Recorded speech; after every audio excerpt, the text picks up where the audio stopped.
Karatecas Tradicionales, nuevamente estamos tratando de hacer la conexión con el Sensei Luis Vázquez desde la República Argentina, así es que ustedes disculpen los inconvenientes.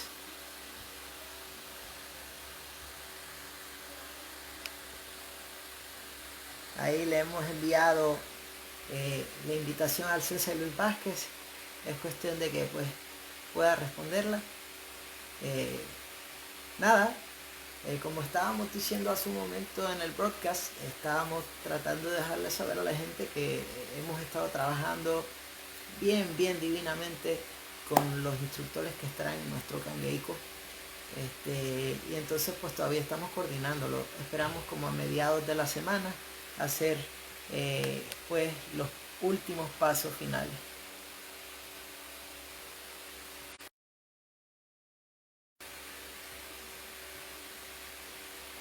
Entonces estamos dando ya los últimos pasos para el Kangeiko,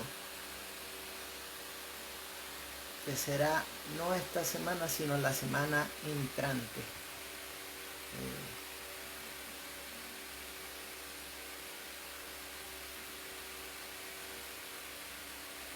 Vamos a ver.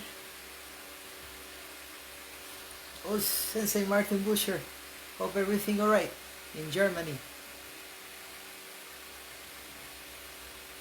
Let's see.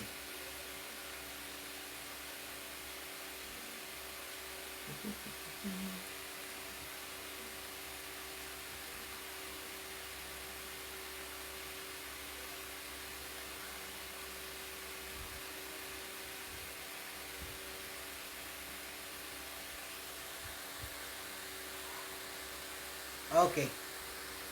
Sensei, ya le envié la invitación. ¿Ve la invitación en su aparato?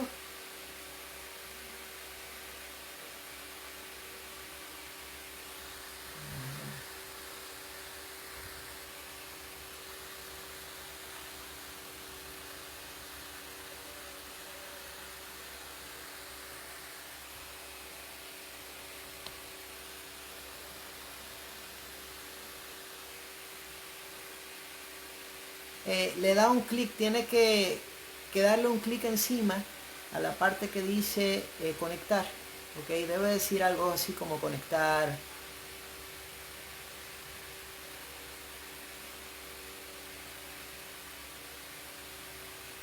está. Ahora le estoy añadiendo, Sensei.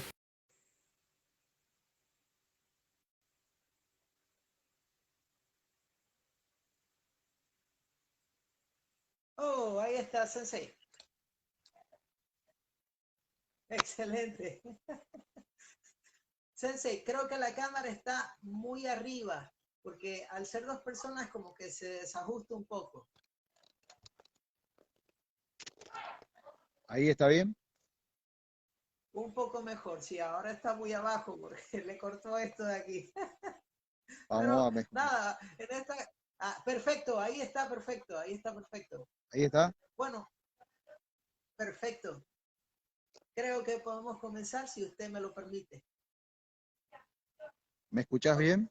bueno, le escucho en excelencia y usted me escucha bien a mí, ¿verdad? Sí, Sí, ok. Pues entonces, ¿le parece si comenzamos? ahí está. Ok, bueno, karatecas tradicionales tenemos nuevamente el increíble privilegio de estar entrevistando a un maestro de primera. Tenemos al Sensei Luis Vázquez desde la República Argentina. Sensei Vázquez, bienvenido. Para nosotros es más que un privilegio muy personal tenerle por acá. Agradecemos su gran ayuda en este proyecto. Y más que nada agradecemos su persona, porque usted es una persona en nuestro libro muy personal, única. Eh, Hemos visto desde que éramos muchachos, desde los 18 años, su trayectoria en el aspecto de competidor. Y cuando lo vimos la primera vez, tenemos que decirlo, fue una de esas experiencias que realmente nos cambiaron la vida en el aspecto personal. Bueno, Sensei, si sí. usted nos lo permitiera, nos podría decir en qué año nació. Bueno, Yarin, muchas gracias por tu invitación. Para mí es un gusto y un honor compartir este espacio. Venimos hablando hace tiempo y nos vamos conociendo, vamos intercambiando opiniones y experiencias. Inclusive tuve el gusto y el honor de hacer una clase en tu espacio, que ahora también creo que va a empezar a ser nuestro espacio. Karatecas tradicionales, creo que es un desafío para poder compartir conocimientos. Así que de mi parte, muchas gracias. Es un gusto trabajar con un joven puertorriqueño. Creo que forma parte de la construcción colectiva del conocimiento del karate. Y también unir diferentes generaciones. Eso también tiene un valor agregado, ¿no? Trabajar con gente más joven que haya un ida y vuelta. Y esto nos permita seguir creciendo y difundiendo la pasión y el gusto que tenemos por el karate. Eh, es increíble. Cada vez que yo tengo la fortuna y el privilegio personal de conversar con usted, siempre me quedo perplejo y me gusta escucharlo. Me gusta escucharlo porque usted tiene una claridad en el mensaje. Y una de las preocupaciones personales que a mí me suceden diariamente, enseñando, practicando, es la pregunta, ¿verdad?, de si estaremos haciendo lo correcto para transmitir este hermoso arte, especialmente el aspecto de la tradición, que me Yarin, parece, pues desgraciadamente, disculpa que, sí, disculpa que te estoy interrumpiendo, pero bajó mucho el volumen. Te escucho ok, muy pues poco. déjeme ver a ver si acercándome. ¿Me escucha mejor, Sensei? Ahora sí, ahora sí. Ok, Gracias, perfecto. A lo mejor gracias fue y que me retiré disculpa. mucho. Siempre. No, Gracias. nada. Siempre un placer. Nada, como le estaba diciendo, una de las cosas que a mí más me preocupa eh, en mi carácter personal es poder transmitir la tradición y poderla transmitir de la manera correcta, apropiada, porque eso es una responsabilidad muy grande. ¿Qué usted podría decirnos a estas nuevas generaciones que estamos pues desarrollándonos y tratando de buscar transmitir con la propiedad y el profesionalismo adecuado? ¿Qué usted podría decirnos a nosotros? Bien, yo voy a correrme de acá porque se armó un lío con los perros en el jardín. Dame un minuto que No nos hay problema, corremos. no hay problema. Tome Esperá, su tiempo. no Tome cortes, su tiempo. no cortes que no me voy a correr del jardín. No, no.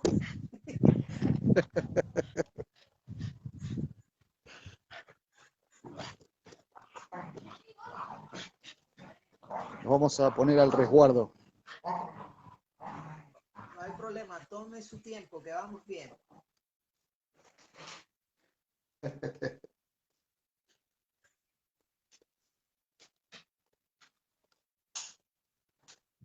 Ahí ya nos vamos fuera del radio de estos animales.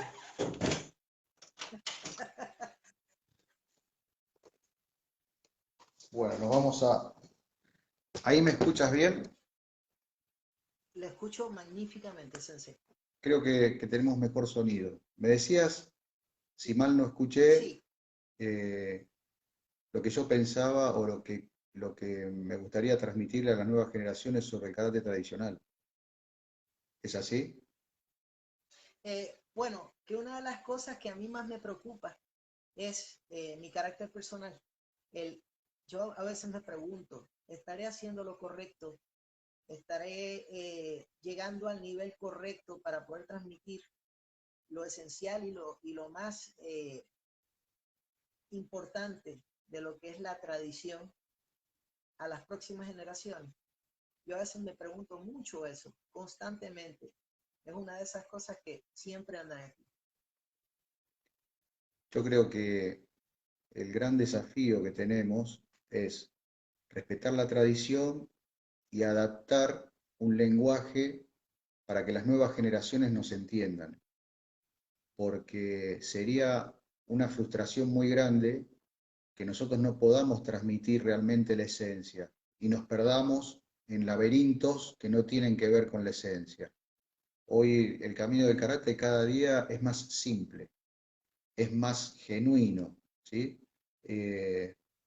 Si uno ve la historia del karate desde Okinawa para acá, desde después de la Segunda Guerra Mundial, ve que hay una gran tradición en los maestros, ve que Occidente toma una parte muy importante de la tradición, pero también desarrolla la parte deportiva. Y hoy, si yo tendría que actualizar cuál es el karate tradicional, es aquel karate que es accesible a las personas, que tiene un componente del cuidado de la salud muy importante, muy importante. Lo ligo mucho a una actividad física que tiene que ver con el cuidado de la salud física y mental. Lo ligo a una actividad que tiene que ver con lo formativo de los niños desde sus primeros estadios, formándolo con la parte física, porque tenemos todos los elementos para desarrollar lo que necesita un niño, siempre respetando sus edades evolutivas, ¿no? No es lo mismo un niño de 5 años que uno de 7, que uno de 10 o que uno de 15. En esto nosotros nos tenemos que ayornar a las ciencias de la educación y a las ciencias, ¿sí?, aplicadas al deporte, que tienen que ver con conocer la anatomía, la fisiología, sus procesos mentales, ponernos en el lugar del otro. Pero el karate tiene esa capacidad. Nosotros nos hemos actualizado muchísimo con respecto a esto. Y después viene la parte intangible, que es la parte del do, la parte formativa, la parte que tiene que ver con los valores. Porque uno, por más que se ponga un karategi, no está bendecido. No es que ya tengo todos los valores del karate. Y esto acá hay una falacia. La falacia es que uno se pone un karategi y ya cree que tiene la bendición de todos los maestros. No, no, los valores los tiene que construir todos los días. Y los valores son el compromiso de cada uno. Entonces, haciendo una síntesis, pienso, ¿no?, en voz alta, y lo comparto contigo, Yari, que nosotros los occidentales tenemos una alta responsabilidad de transmitir el karate tradicional en base a estas dos premisas. Sostener los valores a partir de una conducta individual, grupal, institucional y comunal, ¿sí? Es nuestra relación con nuestra sociedad. Pero aparte, entender que el karate tiene una faceta deportiva que es muy buena para los jóvenes, pero que la esencia pasa por la formación de una persona íntegra y sana, y mantener el estado de salud durante la mayor cantidad de tiempo posible. También tenemos un bagaje muy importante de lo que es la defensa personal. Entonces, ahí, en ese abanico de posibilidades, nosotros tenemos la responsabilidad como te decía antes, de no meternos en laberintos que no nos corresponden, ¿sí? Cuando digo esto, uno tiene que estar en su centro, tiene que pensar quién tiene adelante en la práctica y respetarlo, y respetarse uno mismo también. Creo que esto es lo que mejor podemos hacer nosotros para cumplir con nuestra comunidad, porque tenemos que entender que vivimos en comunidad y que el karate es una actividad que se desarrolla en comunidad y para hacerle bien a la comunidad. Por eso creo que cuando yo te escucho que vos estás muy preocupado en adaptar tu karate para que tu cuerpo se adapte con el tiempo, si vos tenés algún problema físico lo vas adaptando y el karate te va ayudando a recuperarte, pero también a su vez adaptás el karate. Esto tiene que ver con las premisas que el karate se adapta al cuerpo humano, se adapta al cuerpo humano en las diferentes etapas del cuerpo humano, ¿sí? Entonces, esa sensibilidad hay que transitarla. No es el mismo karate técnicamente, fisiológicamente, de un niño de 7 años a nosotros, que yo tengo 57 años, no es el mismo karate. Mi karate es otro. Entonces, esto tiene que ver con la esencia. La evolución y la adaptación es parte del karate. O sea, aquel que crea que el karate tiene que quedar estático, como si fuera un libro que dice A y no se puede correr de ahí, creo que se está perdiendo una gran riqueza de lo que es el karate. Entonces nosotros tenemos que permanentemente adaptarnos, tenemos que superarnos y un alto compromiso con el que tenemos delante, ¿no?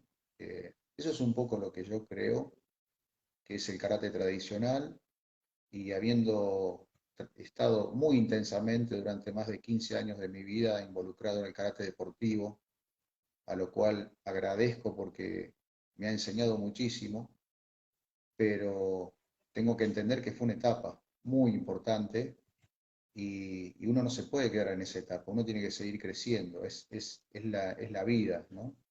Así que Claro. creo que es un gran paso verse a uno mismo y respetarse las etapas, pero entender que fue una etapa y avanzar y seguir avanzando. El karate es una actividad que hoy mismo con la pandemia nos ha demostrado que está muy ligado a la salud, muy ligado a la salud física y muy ligado a la salud mental. Nos ha hecho muy bien poder seguir practicando karate. Hemos practicado karate en todos los rincones posibles, en los pasillos, en los patios, en cualquier lado hemos podido practicar karate.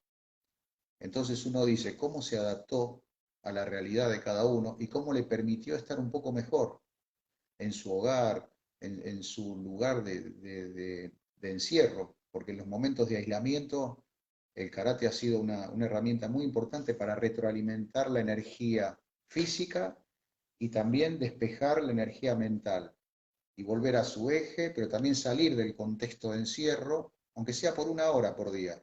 Pero eso recargaba las pilas de cada uno de los practicantes.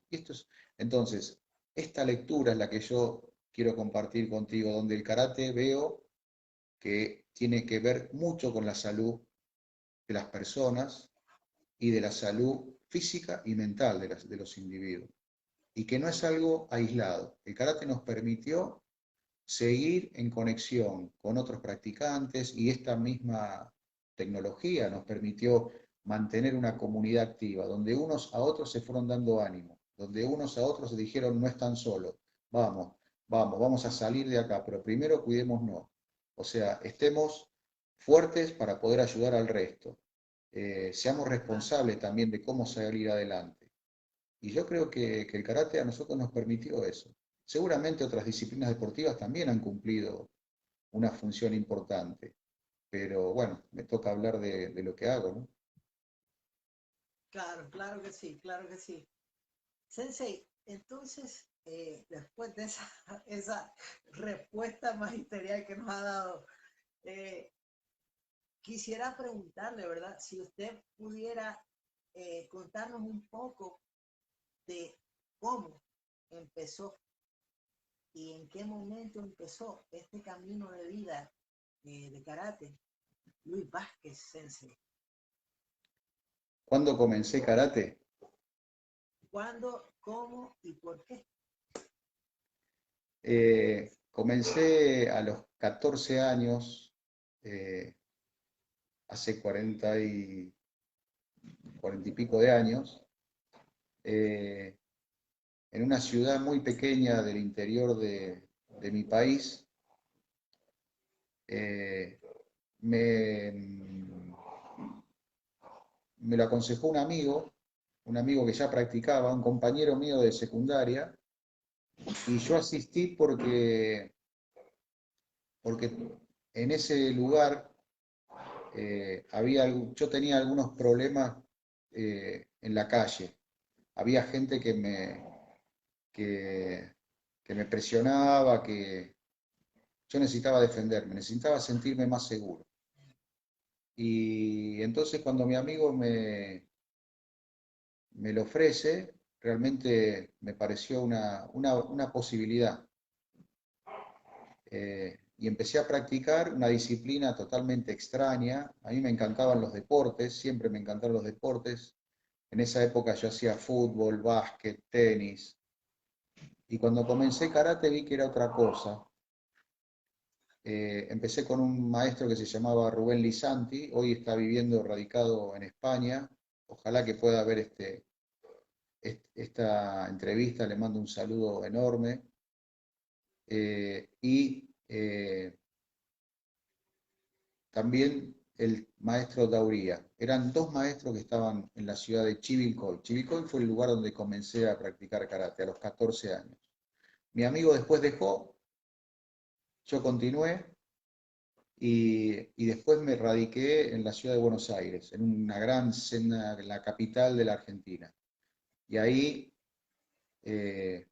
me quedé aislado del karate porque el tema de radicarte en otro lugar, el tema de la organización familiar, el trabajo de mi padre, de mi madre, mis estudios, tenían prioridad en ese momento de que la familia...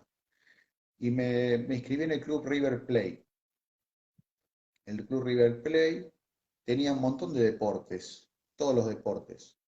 Y, y caminando por el club veo un dojo, yo no sabía que, ni que se llamaba dojo, de parqué, de un piso increíble. Te quiero aclarar que cuando yo empecé karate, practicaba en el taller de tapicería, porque mi maestro era tapicero de automóviles y daba karate en su tiempo libre. Entonces nosotros corríamos los autos, corríamos los tapizados y entrenábamos en un piso de cemento, donde muchas veces también había tachuelas, de los tachuelas de eso que pincha. Entonces, cuando en River veo un piso inmaculado, lo primero que me surgió es, qué bueno que sería practicar karate acá, en ese piso ideal, un parqué enorme, hermoso. Y me anoté para ver qué sensación tenía para pisar sin pincharme, sin cortarme, sin raspar. Y ahí conocí a quien fue mi primer maestro en la formación integral, que fue Pedro Fatore. Pedro Fatore ya en esa época era una persona, un referente del combate en la Argentina. Yo lo ignoraba, yo no sabía nada de todo esto que te estoy contando. Y él en chiste me decía, no vayas a decir que entraste por el parqué, decí que ya me conocías.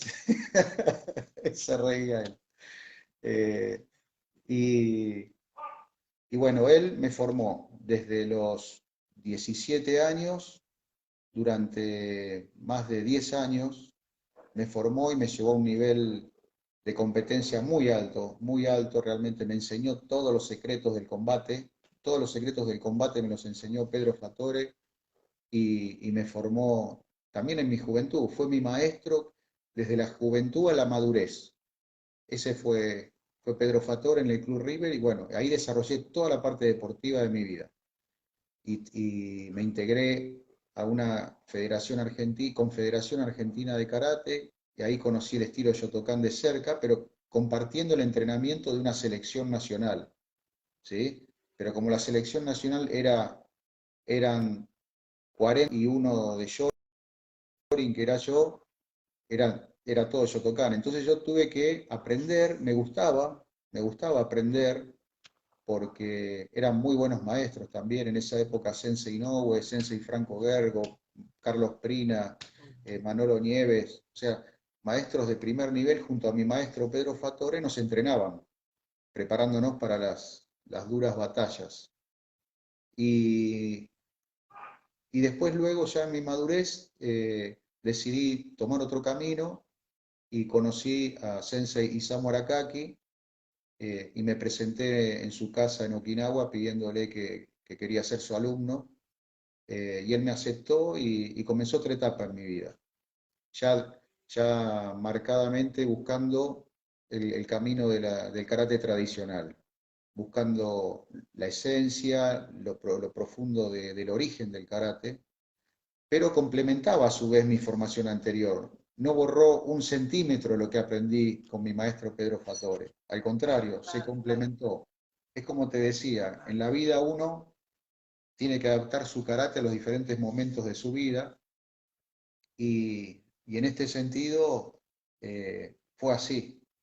Sobre todo las bases que me enseñó mi maestro Pedro Fatore, continué creciendo con mi maestro Isamu Arakaki, con quien desarrollé y sigo desarrollando el estilo Shorin Ryu Kodokan, que es de su creación. Él era alumno de Yuchoku Higa Sensei, el creador del Aikidokan en Okinawa, uno de los líderes referentes del karate okinawense, y después desarrolló su escuela con el apadrinamiento de su maestro Shuchoku Higa. Bueno, y ahí yo continué, por un lado, el crecimiento personal en el estudio profundo del karate okinawense, el karate tradicional. En el medio de toda esta historia, estudié educación física, soy docente de educación física y, y realmente hice el profesorado de educación física para aprender a enseñar karate mejor y para poder entrenarme yo mismo mejor y aprender karate. No lo hice con otro sentido, nunca tuve la duda y todos mis trabajos que tenían que ver con la aprobación de materias tenían que ver con el karate, salvo cuando me tocaba hacer deportes específicos, ¿no? Wow. Vóley, básquet, natación, fútbol, rugby, los daba correctamente con los maestros de esas disciplinas. Pero todo lo que era filosofía, pedagogía, biología, anatomía, yo siempre le busqué el trabajo del karate. Así que bueno, ese es un poquito el camino. Empecé karate Ha por sido, seguridad, por ha sido defensa increíble, personal. ¿eh?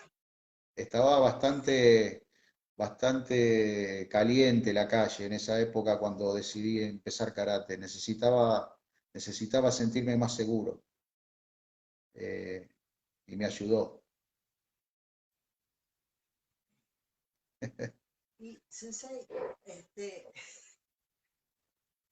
ha sido una historia increíble. Ha tenido todas las vertientes: defensa personal, la competición, la tradición. Ha ahondado también en la parte, pues, de cómo mejorar la tradición con el insumo de lo que es los nuevos desarrollos de la ciencia, ¿verdad? De la ciencia aplicada al movimiento. Este, y por supuesto con ese trasfondo de haber tenido la experiencia de la competición y de la tradición combinados, ayuda a darle una gran perspectiva a lo que es la necesidad de la longevidad, que es lo que la gran mayoría de los practicantes deportivos se les va un poco la onda, porque pues el practicante deportivo trata de llegar al medallero, pero se les olvida que todos estamos en un cuerpo envejeciente. Entonces, Yo, Sensei, ajá, yo cuando uno para competir tiene que tener una preparación muy importante física, pero también tiene que tener un enfoque mental hacia esa situación. Si alguien quiere competir fuertemente, de lograr un objetivo deportivo, uno puede competir participando en un torneo o puede competir eh, yendo a ganar ese torneo.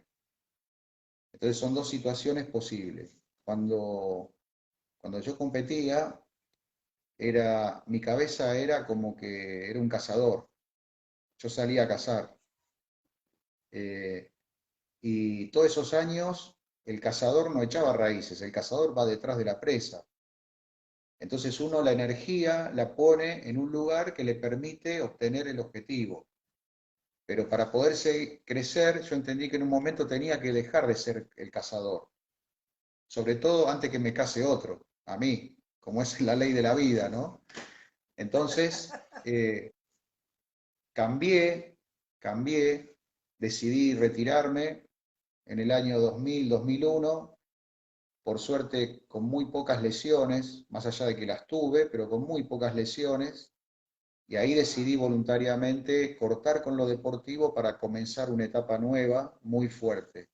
Entonces, bueno, tal vez uno tenga ya la visión de un agricultor, donde empieza a echar raíces, donde empieza a sembrar cosas y donde empieza a hacer el seguimiento de la siembra, pero sobre todo uno comprometiéndose con esa cotidianeidad. Y es así, si yo te tengo que buscar una analogía, es esa, de cazador a agricultor. Cuando uno compite, sobre todo en combate, es un cazador. Y cuando uno transita el karate tradicional para toda su vida, está sembrando. Es como cultivar un árbol. Son dos etapas muy intensas en la vida de cada uno. Y en las dos se aprende mucho. Y una cosa que yo Te siempre he sigo tenido escuchando bajo, Yarin. Ok, me acerco. Ah, ¿mejor? Ahora sí. Ok. Una de las cosas que yo siempre he tenido, inclusive poniéndolo en sus propias palabras, en mi etapa de cultivador, ¿verdad? De granjero, o buscando desarrollar, cultivar el karate, es que la intensidad es una cosa maravillosa. O sea, y no sé, o sea, yo todavía tengo 47 años apenas, pero disfruto mucho la intensidad. Sea por el volumen, o sea por la rapidez y concentrada, pero la disfruto mucho. Todavía tengo un juego muy juvenil con ella, vamos a ponerlo así. A veces me pregunto si estaremos haciendo bien, pero no sé, le pregunto, ¿eso en algún momento disminuye o siempre se mantiene? Cada día es más profundo. Cada día es más profundo. Sí, sí.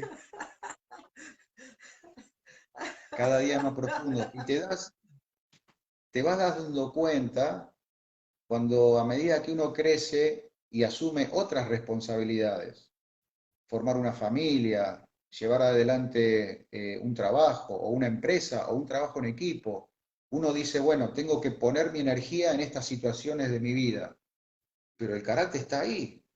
La práctica es parte de tu vida y ahí te das cuenta que cada vez es más profundo, porque por ahí no se vive con una situación de euforia o de individualidad. Antes por ahí lo más importante era el karate para uno. Y ahora uno entiende que la vida le pone otro tipo de responsabilidades y asume esa responsabilidad con el carácter que le da el karate. O sea, con la formación que te dio el karate, uno asume esa responsabilidad de padre, de hermano, de hijo, de socio, de líder, de partner.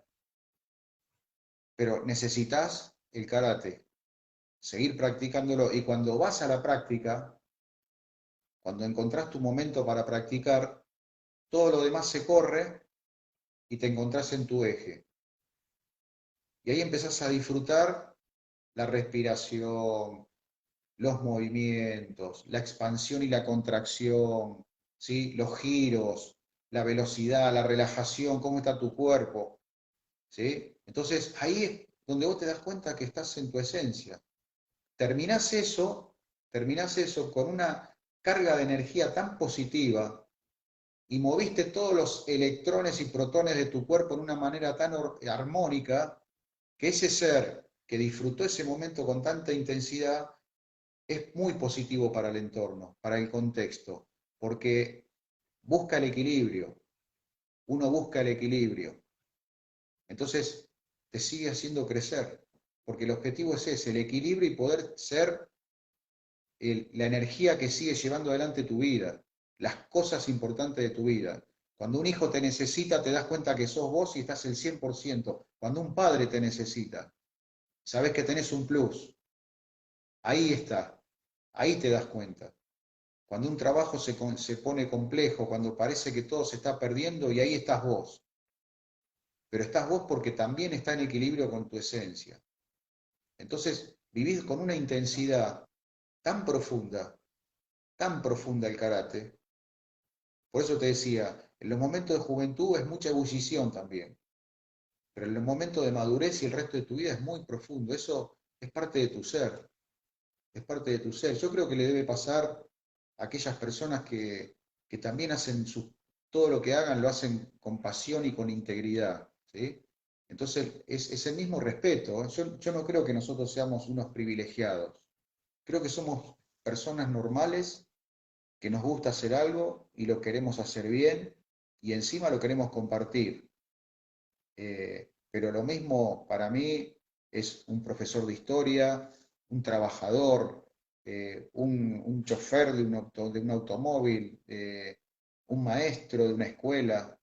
Creo que todos tienen la misma posibilidad de ser en esa armonía. Nosotros encontramos este camino, ¿sí? Nuestra característica. Yo no elegí estar fascinado por Okinawa, me cruzó la vida. Y bueno, Eh, entiendo que Esa puedo. respuesta, esa, esa parte última de la respuesta estuvo bien increíble. Este, usted no lo eligió, pero sin embargo, ¿usted no piensa que eso lo eligió usted? Yo no creo en Porque las usted enseña casualidades, básquet. No, no, exacto. no creo en las casualidades. Creo en el destino, no creo en las casualidades. Eh, y el destino hay que animarse a vivirlo, 100%, 100%.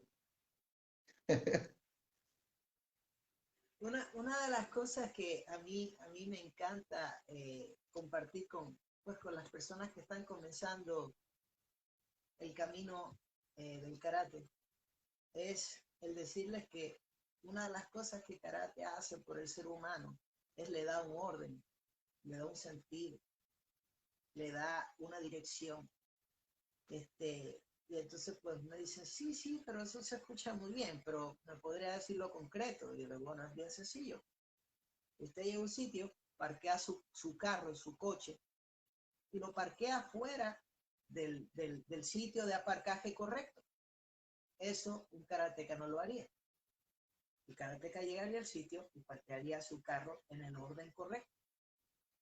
Un día tiene el carro sucio, tira los papeles por fuera. El karateca no haría eso, no puede, no es posible.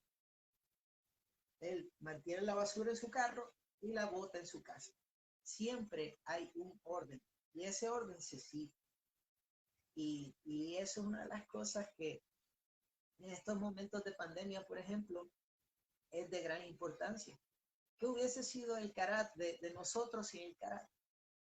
Estar en una situación como esta que es totalmente única y que jamás hubiese pasado por aquí que una situación como esta hubiese sucedido en el mundo a nivel mundial.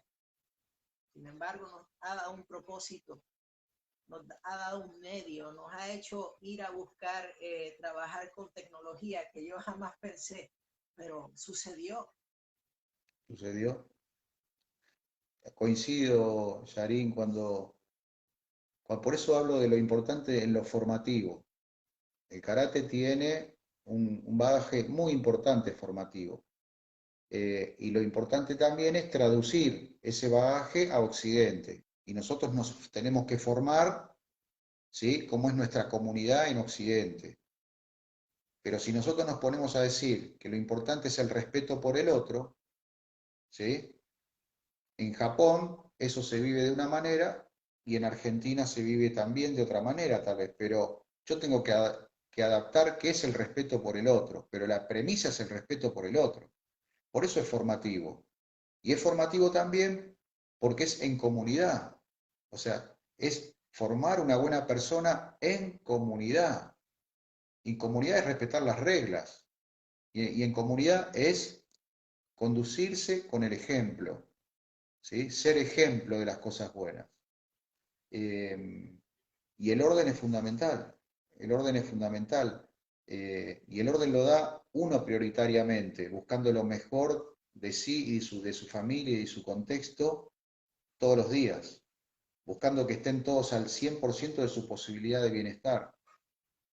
Uno no sabe lo que viene el día de mañana, qué puede pasar. Entonces uno tiene que tratar de estar bien todos los días. No se puede especular. Uno tiene que estar bien todos los días. Y tiene que construirse y construir ese carácter, esa forma de ser. Y el karate lo tiene. Es muy importante. Hay muchos padres que traen a sus chicos muy chiquitos a la práctica porque buscan la disciplina que le da el karate. Buscan la disciplina que le da el karate. Y en ese sentido, el karate puede ayudar a la formación de un niño. Y también hemos aprendido muchísimo a dialogar con las familias y escuchar a las familias, para que ese niño tenga un acompañamiento desde los adultos. Es lo que dices tú. Si hay que estacionar el auto, hay que estacionarlo correctamente. Si hay que cuidar la higiene, hay que cuidar la higiene correctamente. ¿Por dónde empezamos? Por el dojo. Se limpia el dojo, se ordena, se dejan las sandalias o las zapatillas ordenaditas en un lugar. Y eso es hábitos, hábitos, crear hábitos. Esa creación de hábitos nos hace convivir, nos hace permitir convivir sanamente. Por eso digo, es muy simple, cada día lo veo más simple el tema, no, no hay, cada vez hay menos laberinto, es muy simple, es muy simple. Acá estoy viendo que Sensei, saludó perdone a que le Tilio Acosta. interrumpa. Sí, le iba a decir eso, que Sensei Atilio Acosta le envía un saludo y dice, Luis, gran karateca y excelente persona, vaya mi admiración y respeto, os. Así Sí, que sí, saludamos a Atilio, Sensei Acosta allá en la República Argentina. en la provincia de Misiones, Atilio Acosta, una excelente persona, un excelente maestro. Yo aprendí mucho viéndolo y compartiendo con él la selección nacional. Un ejemplo, Atilio, no solamente en lo técnico, en lo humano sobre todo. Vaya mi admiración y mi respeto a Atilio Acosta. ¿Estás escuchando mi perro? Sí, sí lo estamos escuchando, pero está muy bien. Déjelo que Bueno, ladre, me que está, para no, eso él tiene el día. me está pidiendo comida. Ah, Sí, sí, si me das un minuto le doy la comida y nos deja tranquilos. claro que sí, vaya, vaya. Un Por favor, minuto. tome el tiempo que necesite, Sensei.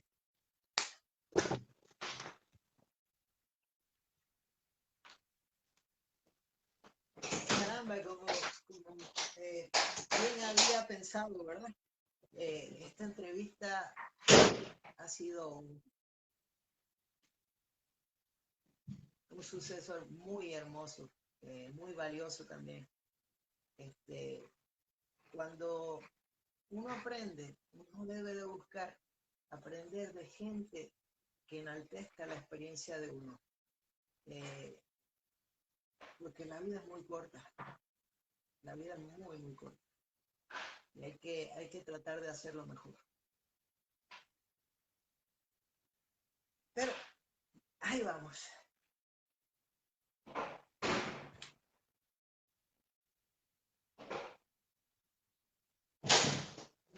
La República Argentina tiene y ha tenido muchos karatecas increíbles, muchos karatecas increíbles.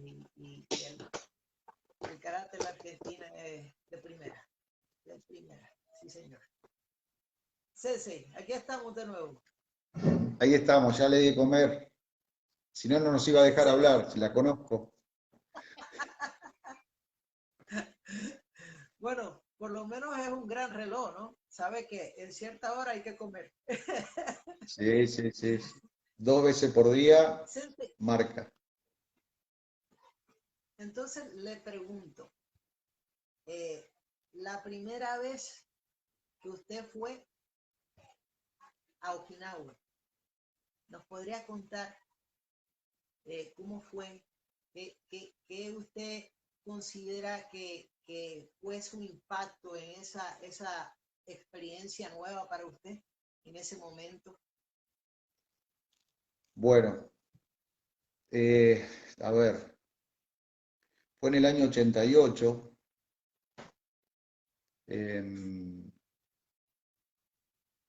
Yo tenía fascinación por conocer la cuna del karate,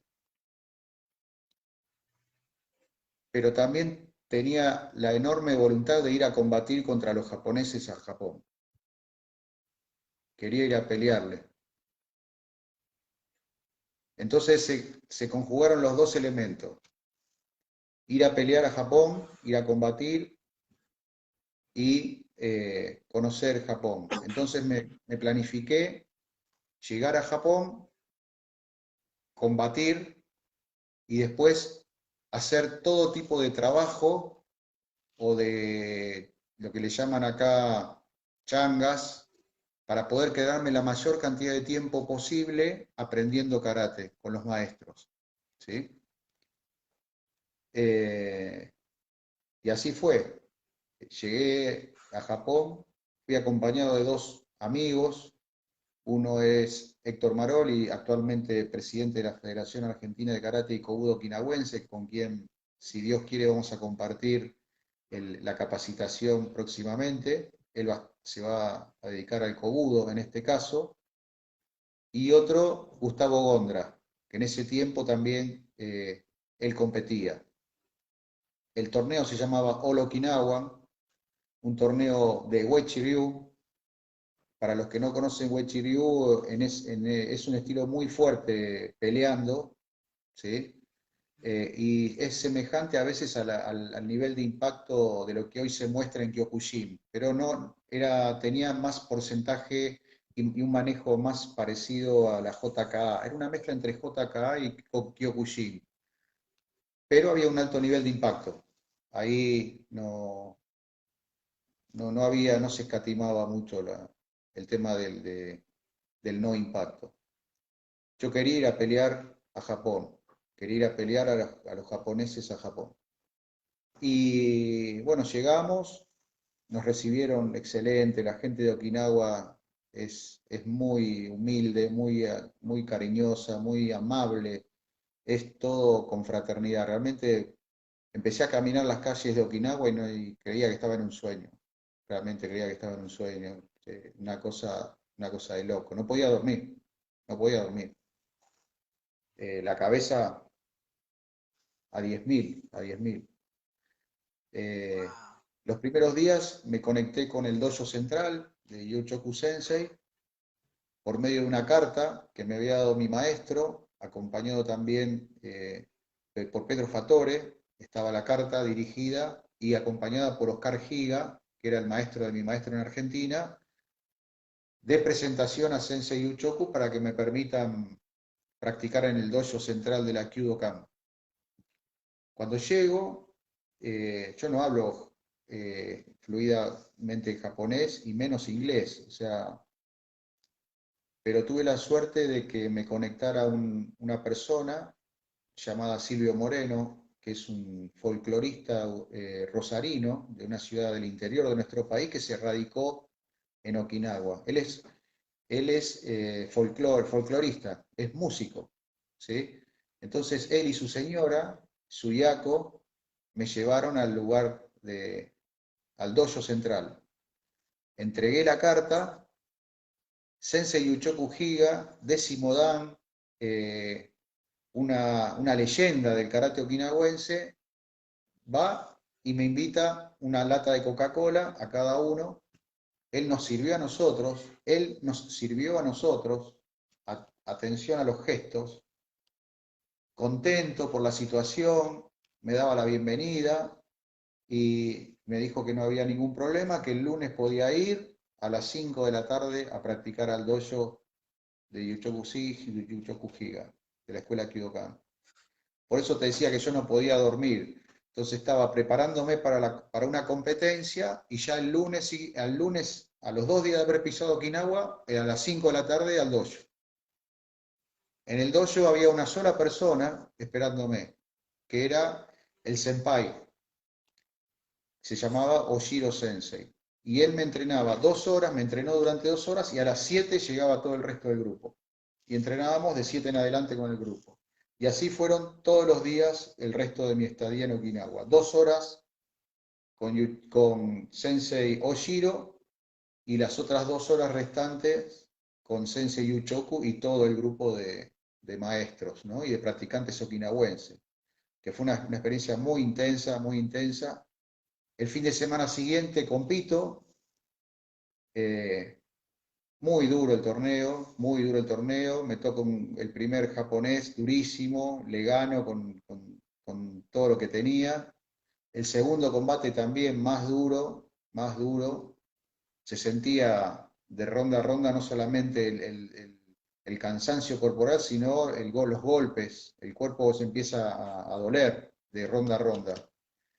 Y por una falta de experiencia mía, le asumo que fue una falta de experiencia, cuando veo que se me presenta un occidental, como que me relajé, como que mi foco no era, como que dije, bueno, baja el nivel. En realidad no baja el nivel nada. Él por algo llegó a esa ronda. Él venía también ganándole a los japoneses. Y me sorprendió, me ganó muy bien. Era un australiano. Terminó mi torneo en la tercera ronda. Yo feliz por un lado porque había podido enfrentarme a los japoneses en Japón, que era lo que yo quería, pero no estaba tan contento porque había perdido. Pero lo importante acá es que el día lunes, esto fue el domingo, el día lunes se terminó toda la, la- la excitación del torneo y voy al dojo de nuevo. Y me esperaba Oshiro Sensei, que me había ido a ver el torneo. Él me había ido a ver el torneo. Oshiro Sensei estaba sentadito y me dice, you very strong, o sea, muy fuerte, you very strong, but no es karate. ¿Cómo? Pero no es karate. Sensei, no karate, no, karate no. Karate es diferente. Y me pone la mano con el canto de la mano en el pecho, y así a una distancia de 1 metro entre él y yo, me bajó una vibración al cuerpo y me terminó sentando en el suelo a 1,5 metros. Y me dice, karate es esto. Y yo quedé totalmente sorprendido porque era una persona de mucha edad, de más de 70 años, y con un gesto y una vibración corporal que yo no conocía, me sentó en el suelo a 1,5 metros. Me paro de nuevo, rápido, y le digo, Gomen Nasai, muy kai, otra vez. Y me mira, y me pone la mano en el pecho, y otra vez al suelo. Y yo ya igualmente me había puesto un poquito más duro. Y me paro de nuevo, le digo, muy kai, güey. Y me dice, no, Daijoubu, ya está bien, ya está bien. Y se ríe y se va. Claro, me rompió la cabeza. Y ahí empezó la otra etapa en Okinawa, donde se empezó a desmoronar un concepto de la fuerza y de la energía y se empezó a construir otro concepto de la fuerza y la energía. Entonces ahí entendí la gran diferencia, donde ellos manejan la energía y la fluidez muy diferente a nosotros, y que tenemos mucho que aprender. Pero ellos también saben que el karate deportivo es bueno para la juventud y permitió difundir el karate en el mundo. Entonces ellos creen en el balance, porque si no creyeran en el balance, nunca me hubieran dejado entrar al dojo a practicar. O peor aún, me dejaron entrar al dojo y aparte me enseñaron. Y se preocuparon por mí, para que yo aprenda. Entonces cuando volví a Argentina, 4 meses después, me junto con mi maestro Pedro Fatore y le dije, tengo que empezar de nuevo. Me dice, no, tranquilo, tranquilo. Todo lo que aprendiste en Okinawa vos lo vas a seguir practicando. Con el resto de tus compañeros vas a practicar lo que veníamos practicando, para que no haya un quiebre. Y de a poco vamos a ir asimilando todo. Entonces también pasé de Okinawa a entrenar doble turno a Argentina a entrenar doble turno. El primer turno lo hacía solo con mi maestro y el segundo turno lo hacía con todos mis compañeros, disfrutando de eso, ¿no? Y que me hayan cambiado alguna técnica.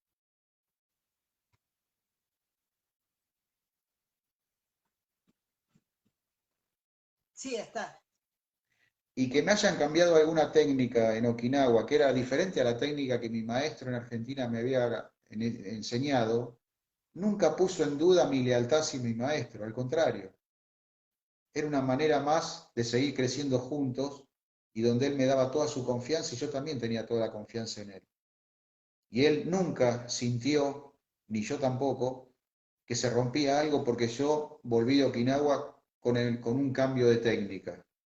Nunca dudé de la sabiduría y el amor que tenía él por mí. Y yo nunca dudé de la admiración que tenía por él. Pero la técnica había que cambiarla, había que evolucionar, había que buscar otras cosas. Y ahí sí él me respaldó. Entonces, reconocer el conocimiento de Okinawa y transformarlo y transportarlo a Argentina, en ningún momento me puso en conflicto con mis maestros de Argentina. Y ahí aprendí esto que te estaba diciendo, ¿no? Que es mucha la responsabilidad que tenemos en Occidente. Y no nos tenemos que enroscar en laberintos. Estos son los laberintos que yo te digo que no hay que enroscarse.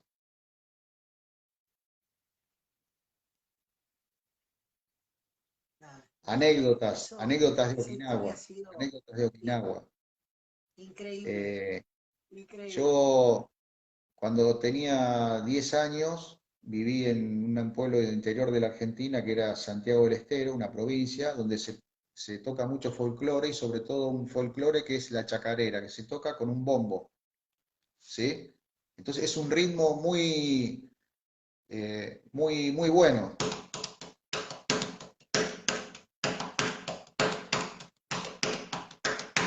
Esta es la chacarera. Y cuando voy a Okinawa conozco a Silvio Moreno, que él es folclorista, pero era solista y él tocaba muy bien la guitarra. Y me dice, ¿sabés tocar el bombo? Le digo, sí. ¿Te animás a acompañarme con una chacarera? Sí. Entonces, desde ese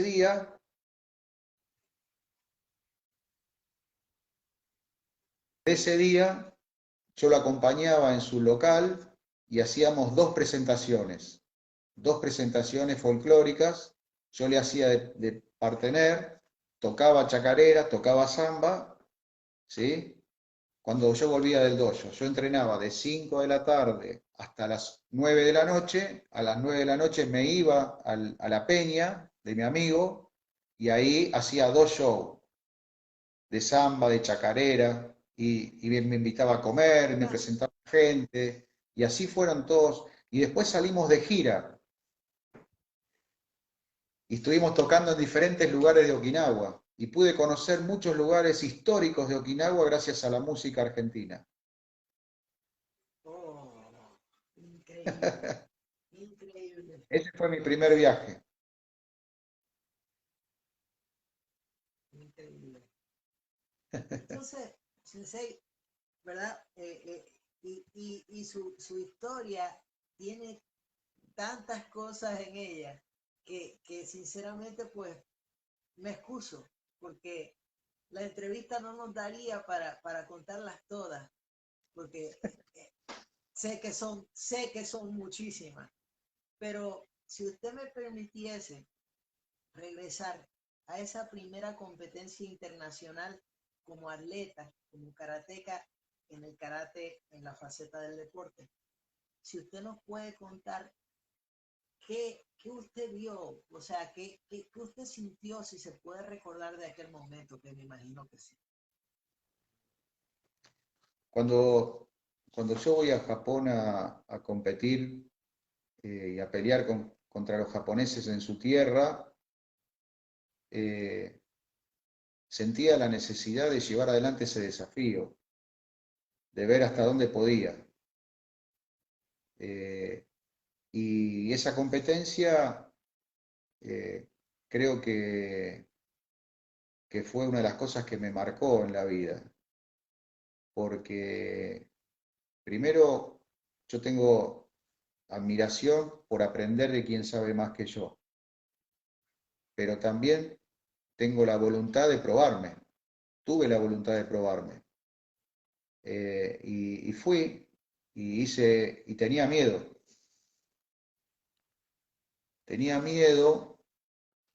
y, y conviví con ese miedo. Y lo que hice fue animarme a hacer un paso más y enfrentar lo que yo quería enfrentar. Entonces, ese momento, el miedo lo transformé en mayor fuerza para salir a un combate en un lugar desconocido, con árbitros desconocidos, y éramos 3 argentinos que estábamos ahí en Okinawa, combatiendo los 3 contra personas que realmente tenían mucho nivel, muy alto nivel, y en ningún momento nos sentimos disminuidos. Éramos ellos y nosotros en un cuadrilátero, y creo que que eso fue un poco lo que fraguó la condición de cada uno. Yo me sentí que había iniciado una etapa diferente en mi vida, pero para eso tuve que aceptar y tomar decisiones. Y esto es una de las cosas que a mí me trajo con más enseñanza. Uno cuando va a combatir toma tantas decisiones correctas antes que subirse al cuadrilátero, como decisiones equivocadas. Si uno toma decisiones equivocadas, cuando se sube al cuadrilátero ya perdió, antes de empezar a pelear. Entonces uno se empieza a transformar en la persona que puede combatir cuando empieza a tomar decisiones correctas. Ejemplo, cuando yo decido levantarme a las 4 de la mañana para entrenar todos los días, y después de entrenar fuerte, fuerte, me pego una ducha, me voy a trabajar y trabajo fuerte, y después vuelvo, hago cosas que tengo que hacer en mi casa, y después a la noche voy a entrenar de nuevo, ahí estoy tomando decisiones. Y sostener eso fue lo que me permitió llegar en una cierta forma, no solamente física, sino mental. Yo tuve que vencer un montón de cosas mías también, el cansancio, la debilidad, las dudas, el miedo, pero eso se vence antes, eso se vence antes. Si uno llega con todo eso sin resolver un cuadrilátero, ya perdió antes de empezar a combatir. Entonces eso es lo que a mí me dejó la enseñanza de ese primer torneo. Yo cuando dije o sentía que quería ir a Japón a pelear con los japoneses, mi vida empezó a tomar un orden en función de que eso se dé correctamente. No era una expresión de deseo, no era de la boca para afuera. Tuve que ser coherente. Y para ser coherente tuve que elegir. Me tuve que privar de un montón de cosas, mi familia se tuvo que privar de un montón de cosas, y yo tuve que entender que el sacrificio tenía un objetivo y valía la pena. Y tomé esa decisión. Por eso creo que cuando uno toma una decisión es tan importante ser coherente con eso, porque ahí es donde toma valor el camino, y ahí vamos al do, que lo más importante es transitar.